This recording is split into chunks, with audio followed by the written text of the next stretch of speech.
Faut-il acheter de l'immobilier en France? C'est la question à laquelle on va répondre dans cette vidéo. Pensez à vous abonner à la chaîne, activer la cloche si ce n'est pas déjà fait et on va passer en revue la mise à jour du rapport de Jacques Frigitt. Donc c'est un rapport qui est assez suivi dans le marché de l'immobilier parce que c'est une référence. Il maintient des séries statistiques assez longues qui permettent de comparer ce qui se passe depuis de nombreuses années sur le marché immobilier français. Alors, dans cette mise à jour du mois de mai, on a la mise à jour des prix, donc des logements anciens et l'indice des loyers également.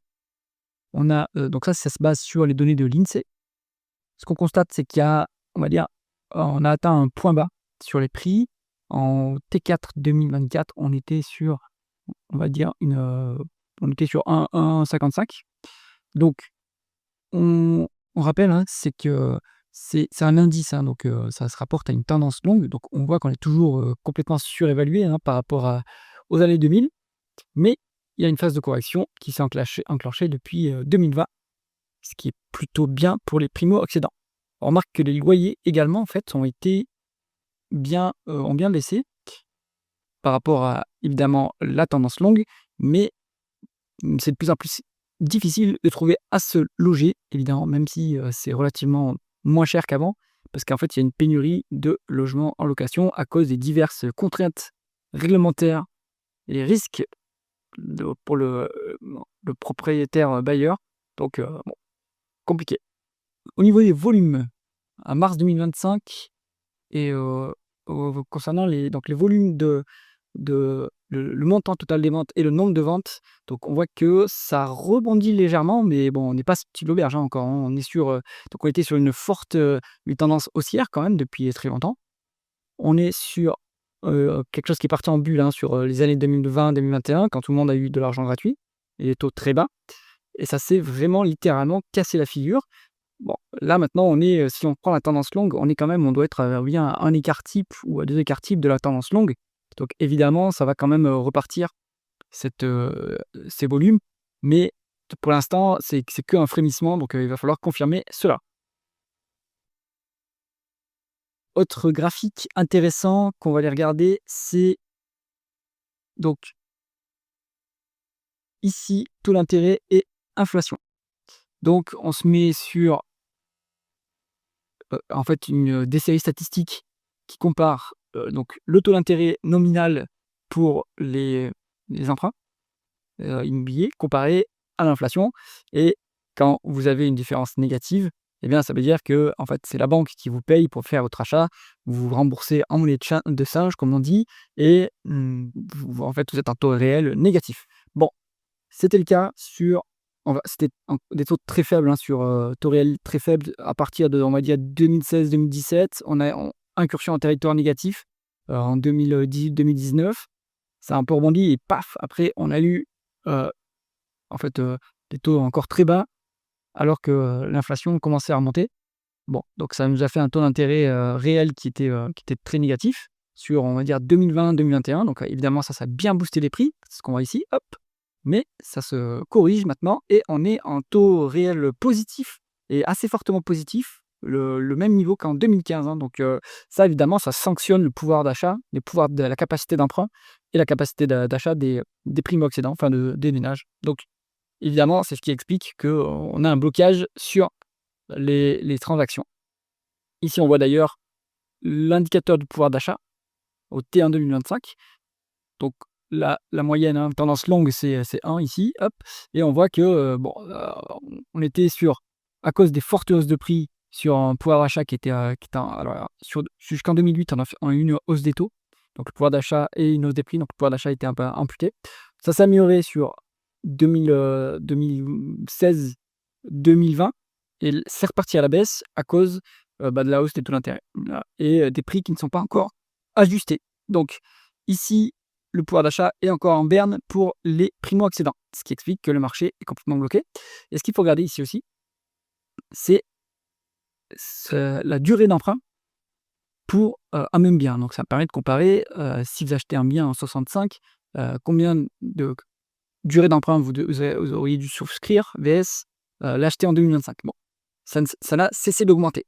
Et ça, évidemment, c'est l'effet, la hausse des prix, et donc baisse des taux et hausse des prix. Donc vous pouviez vous emprunter plus longtemps pour finalement, le même prix ou pour moins cher grâce aux baisses de taux. Maintenant, avec la hausse des taux, et bah, la durée d'emprunt, commence à être vraiment limite.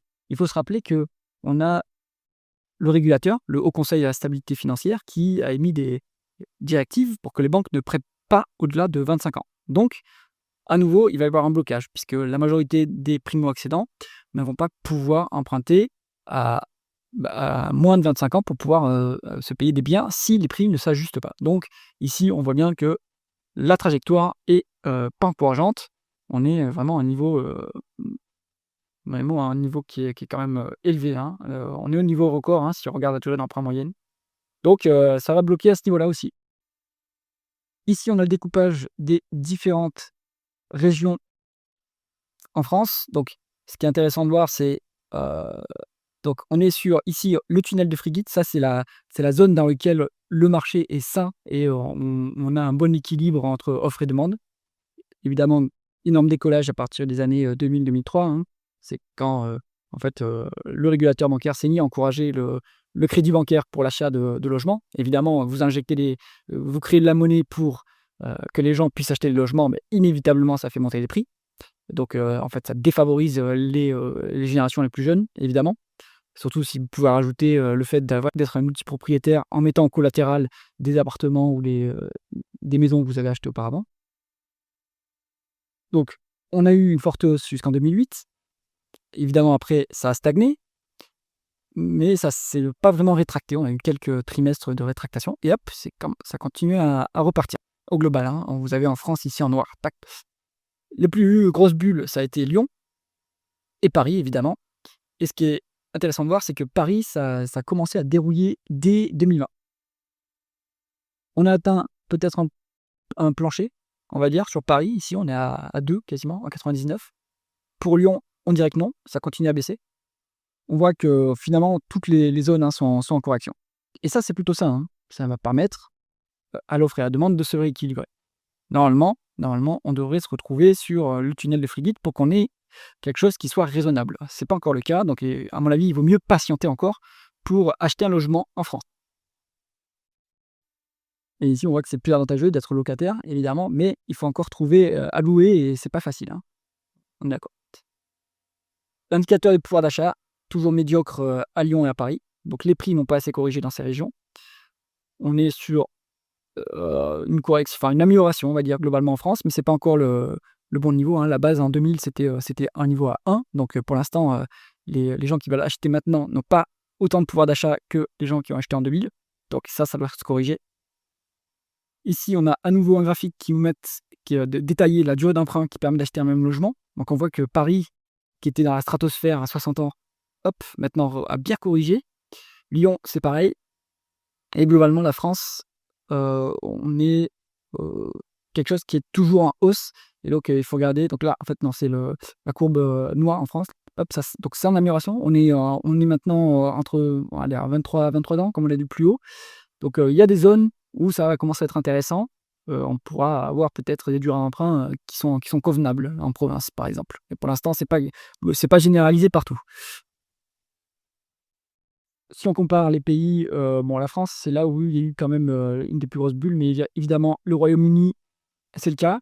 Ce qui était intéressant de constater, c'était que l'Allemagne était pas du tout en bulle et puis, hop, ça s'est mis à décoller fin des années 2000, 2015, et cetera.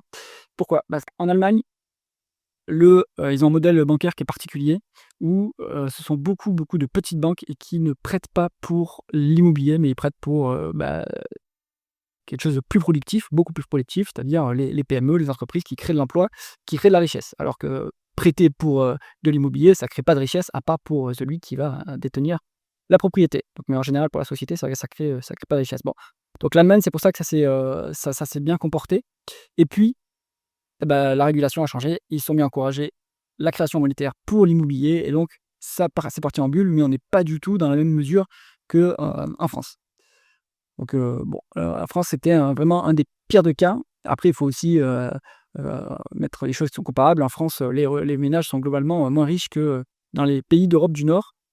Donc, à noter que l'Espagne en était ici, hein, c'est intéressant, en beige. L'Espagne a atteint un sommet, donc on a eu la crise espagnole. Et hop, ça s'est bien dégonflé. Et maintenant, on commence à avoir un petit point bas. Mais bon, voilà, on n'a pas en fait corrigé complètement la période de bulle, hein, sur l'Espagne d'ailleurs.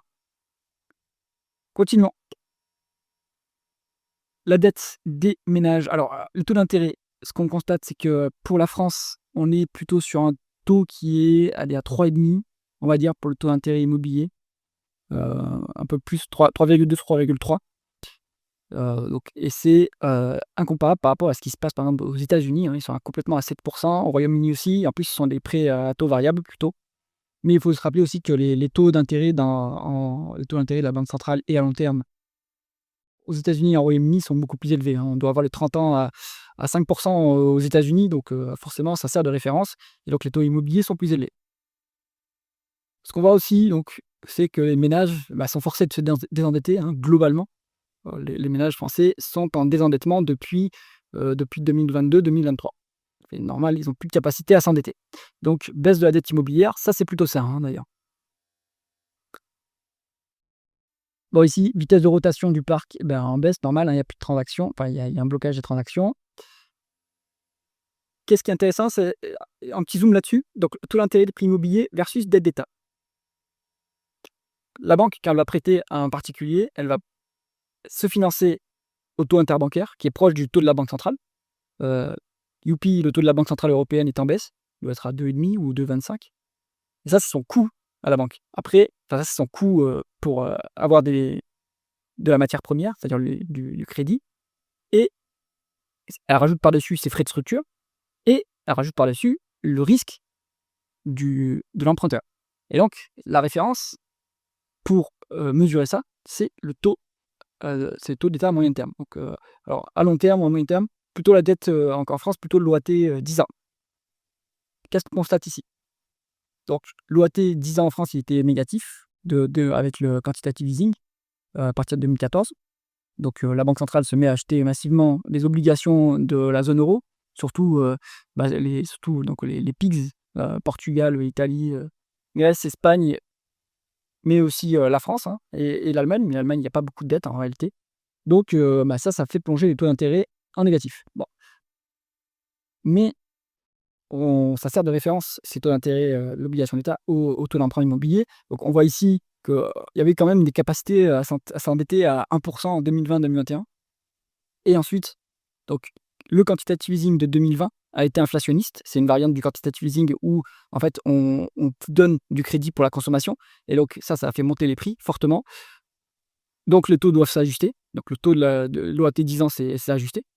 Ce qui est intéressant de voir, c'est qu'il y a toujours un décalage en fait. Vous voyez, la courbe noire est au-dessus de la courbe bleue.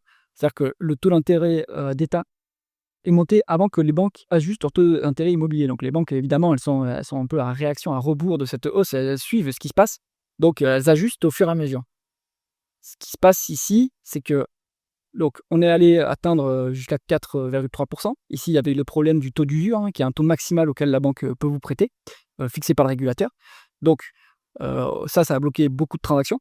Ça s'est un peu relâché, puisque les taux d'intérêt à long terme, à moyen terme de l'État français a commencé quand même à baisser, à refluer un petit peu, hein, parce qu'il est monté jusqu'à 3,5. Il a baissé un petit peu à 2,5, enfin 2,8, et c'est reparti maintenant, ce taux d'emprunt d'État français, à 3,2-3,3%. Et ce qu'on note, c'est que les taux des crédits immobiliers sont en dessous, mais on voit, en fait, il y a une corrélation très forte. Et en fait, les banques vont être obligées de remonter leur taux d'intérêt immobilier. Donc, le taux, là, vous avez des taux hors assurance à 3,2, 3,5, 3,2, 3,3. Il faut s'attendre à ce que ça remonte à peut-être 3,5, 3,7. Voilà, des taux de cet ordre-là, sans inclure l'assurance, évidemment. Et donc, avec ce niveau de taux d'intérêt, eh bien, les prix de l'immobilier actuel ne sont enfin, évidemment, ça dépend des zones, hein, mais les prix ne sont pas encore assez ajustés pour que ça soit viable pour un emprunteur, pour un primo-accédant en tout cas. Donc, ici, il faut s'attendre à ce qu'il y ait une hausse des taux d'intérêt des emprunts immobiliers.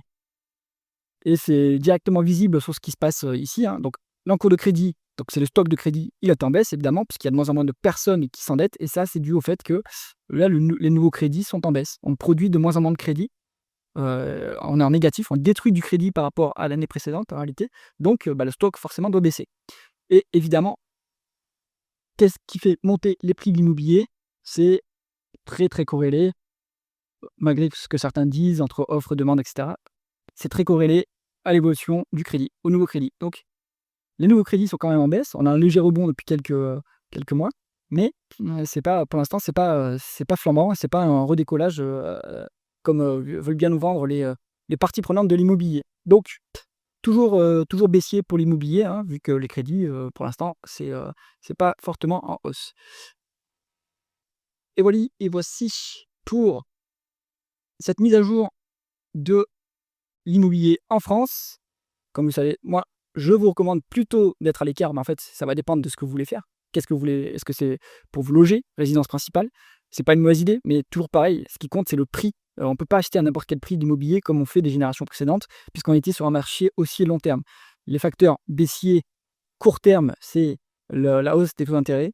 On a aussi des problèmes de déficit en France. Donc ça va donner une prime de risque supplémentaire sur les obligations d'État. Et donc, cette prime de risque qui va faire monter les taux d'intérêt immobiliers également, mais qui sont corrélés. On va avoir en plus, on a une hausse du chômage et parce que en fait, le pays est en récession. Facteur baissier, même moyen terme, moyen long terme, eh bien la démographie évidemment, puisque en fait, on est quasiment plus au taux de remplacement en France et bien, donc naturellement, les demandeurs, la population de primo-accédants va baisser, alors que l'offre va être de plus en plus forte vu que les, générations, donc le baby boom commence, à disparaître. Donc forcément, ça met de l'offre sur le marché et autre facteur structurel qui va attaquer la demande, c'est à mon avis, à moyen long terme, une baisse de l'immigration en Europe, hein, vu qu'il y a moins d'opportunités économiques et que le continent est en train de basculer plutôt sur des politiques de droite. J'espère que cette vidéo vous a intéressé. Si c'est le cas, mettez un pouce vers le haut et pensez à vous abonner à la chaîne. À bientôt.